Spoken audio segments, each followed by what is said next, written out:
السلام عليكم البنات ومرحبا بكم معايا في الفيديو تاع نهار اليوم راح نديرو مع بعض غراتا سهل بزاف واقتصادي في نفس الوقت وما فيش يعني لحوم بدون لحوم. راح نديرو راح نحتاجو فقط فريت بطاطا مقليه. انا ديجا هنا نقلي فيها، ونحتاجو كذلك لا كورجيت. انا هنا كما قلت شويه يعني رابيتها بها بالقشره تاعها بلا ما نقيها. انا عندي حبات بيض، راح نشوف شحال راح نستعمل. عندي وحده مغصو تاع فرomاج فوندو، وعندي كذلك جبن. الا كان عندك ديريه، ما كانش عندك عادي تقدري تستغني عليه. فقط استعملي ضروري ديري الجبن باش تجيك الكراطه تاعك بنين. هنا عندي دو بو تاع ياغورت ناتور. نبداو بسم الله على بركه الله. هنا بالنسبه لي زيتيس نحتاج ملح ونحتاج فلفل كحل. راح نديرو مع بعض يعني ديسير خفيف ماشي لي فخوي برك. المهم هنايا راح ندير بسم الله، راح ندير شويه ملح في لاكورجيت تاعي، وندير كذلك هذوك لي دو بو تاع الياغورت ناتور، ياغورت طبيعي. تقدري تعوضيه بلا كريم فريش عادي، تقدري تعوضي الياغورت بلا كريم فريش، جربيه يجيك ما شاء الله. هذا لو كراتا حتى خاصه يعني الاطفال، كاين بزاف دراري اللي ما يبغوش ياكلوا لا كورجيت، ما يبغوش ياكلوا الخضره. فوالا نديرو نقطعو عفوا نشلو الحبه تاع البيض. نديرو زوج حبات ونشوف، انا ندير زوج ونشوف. ندير الملح،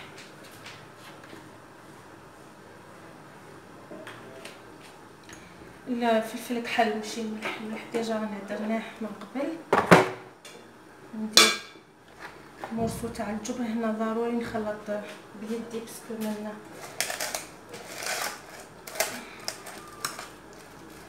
راح نخلط بالله هكاك. نشوف الا خصني البيض نزيد ولا لقيته سي بون. فوالا هذا كان عندكم المعدنوس كذلك راح يعطيه بنه ما شاء الله. ديروا كذلك المعدنوس.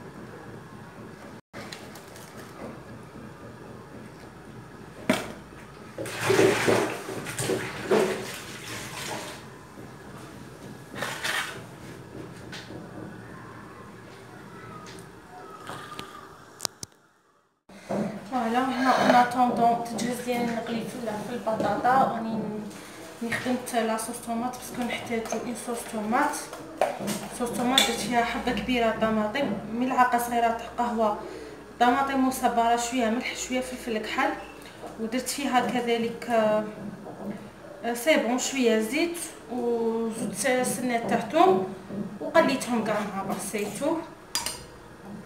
هنا بالنسبه للتحليه يعني حاجه خفيفه ظريفه برك. عندي هنايا 3 بون حبه تفاح، وعندي حبتين قلت ولي مالا ندير بهم ان ديسير. بعد ما نقيت هذاك التفاح كاع هكا نقيته قطعته قطع صغيره. كذلك البرتقال عندي نص حبه ليمون، حتى وانه يعني البرتقال ما يخليهش يكحل، ولكن كذلك الليمون راح يعطيه بنه. ندير عليه التفاح هذا، ندير عليه هذاك البرتقال، ندير عليه 2 ملاعق كبيره تاع سكر. فوالا وندير قرفه تمشي بزاف مع البرتقال ومع التفاح يمشوا معاهم.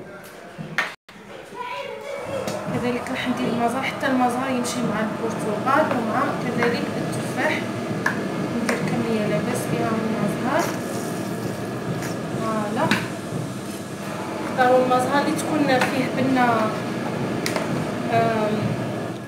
بنه تاع لاغوم تاع البرتقال، يعني كاين مزهر كيما نقولوا او الوغوم دو فلور دورانج، يعني تكون فيه عطر البرتقال، ماء زهر البرتقال، يجي البو تاعو بزاف شباب.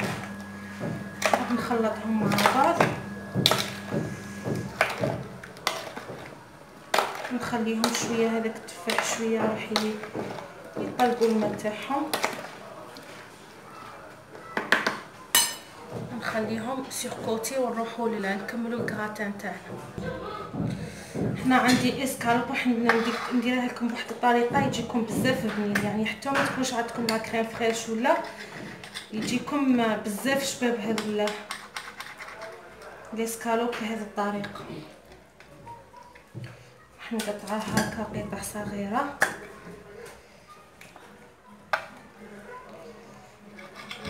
هنا طبعا راني غاسلاته بشويه خل، لازم نغسلوه، كاين بزاف اللي ما يغسلوش الاسكالوب بصح لازم نغسلوه. قطعوه هكا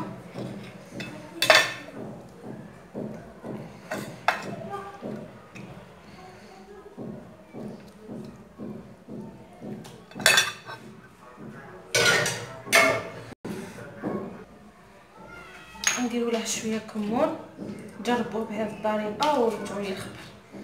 شويه ملح وشويه حرور فلفل كحل وشويه كمون، شويه فلفل كحل وشويه كمون برك، وندير شويه ملح، كميه من الملح.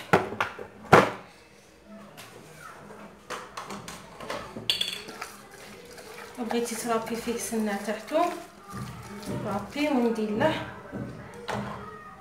هنا ندير له شويه تاع حليب ونخليه فيه، خليه من بعد راح هو دو بريفيرونس يعني ديريه من الصباح، ديريه من الصباح ولا من الليل ولا كيكون عندك، خليه هكا وغطيه وحطيه في الفريجيدير، راح تلقايه كاع شرب هذاك تلقايه شرب كاع هذا الحليب.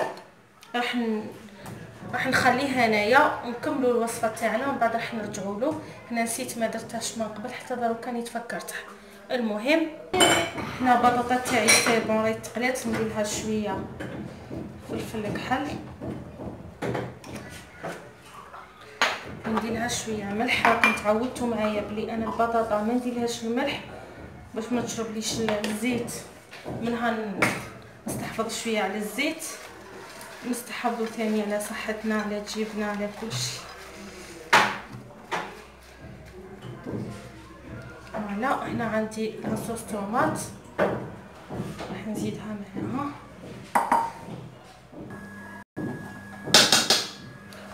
ونخلط هذيك لاصوص طوماط مع البطاطا.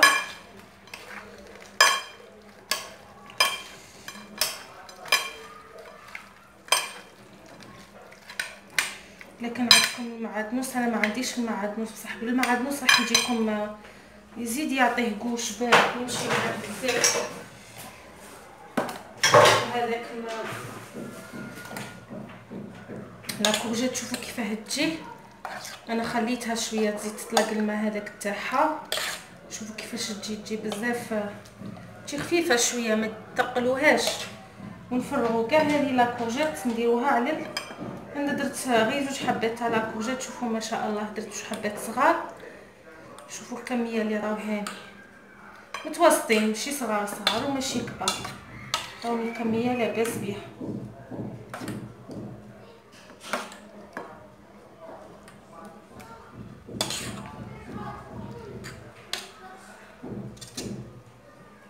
نرطب كاع هذيك البطاطا، نعرفوا بلي لا كورجيت ما عندهاش الا العمر اللي يطيب بزاف، بالخف الطيب.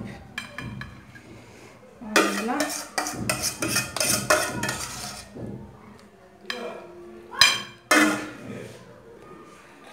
ونربي له من الفوق الجبن، الا كان عندك الجبن ديري، ما كانش عندك هذه اختياريه فقط. كذلك هذا الكراتان يعني ماوش دايرينه من قبل، اول مره على اليوتيوب، هذه وصفاتي الخاصه من اختراعي.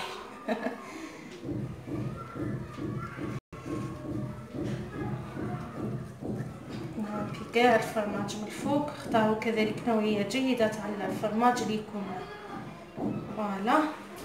وهنا راح ندخله للفرن ونزيد شويه فرماج. بالنسبه للطياب تاعه انا الفرن تاعي ديجا راه شاعل.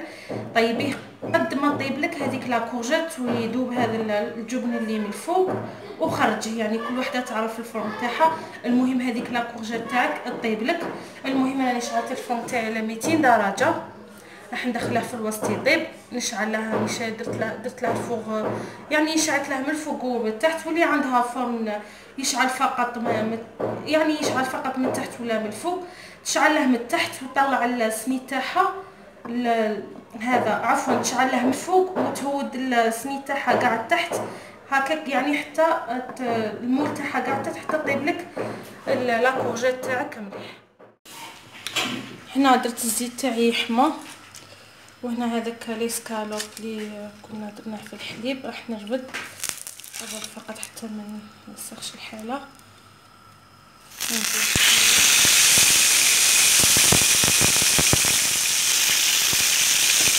هنا الزيت راهو سخون بزاف بزاف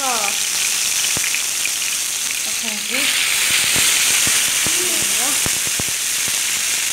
ونزيد نحطهم كيما هما هكا ونحطهم مباشرة في الزيت.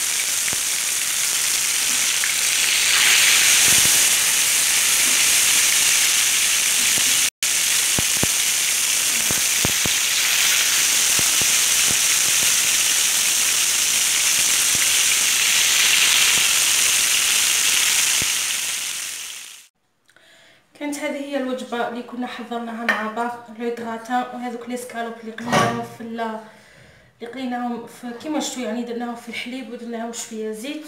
وهذا لو ديسير اللي كنا حضرناه مع بعض. هنا درت فقط ياغورت، يعني اي نوع تاع ياغورت، وهذاك التفاح والبرتقال زاد، يعني كما كتشوفوا طلق الماء هنا شويه. ودرت من الفوق درت نص كاس حليب بيان كلاصي، ودرت لا شونتيي انا ندسها في الفريجيدير. ودرت هذوك يعني صنعتهم من قبل تاع الشوكولا، شويه لوز من الفوق مطحون بقشور ومقلي. بالنسبه لا شونتيي يعني في الجزائر ما شاء الله، يعني الثمن تاعها رخيص بزاف، يعني 20 ميل يعطيك كميه لاباس بها ديلك عده مرات. اما الكغاتان اللي كنا حضرناه مع بعض كذلك تاع لا كورجيت يجي حتى هو يجي رائع، يجي ثاني ما شاء الله لو غو كاع. المهم كانت هذه هي الوصفه تاعنا اليوم. كالعاده عجبتكم ما تبخلوش عليا بلي جيم والتفاعل شويه راه ناقص. ومع السلامه الى فيديو اخر ان شاء الله. والصلاة والسلام على الحبيب صلى الله عليه وسلم.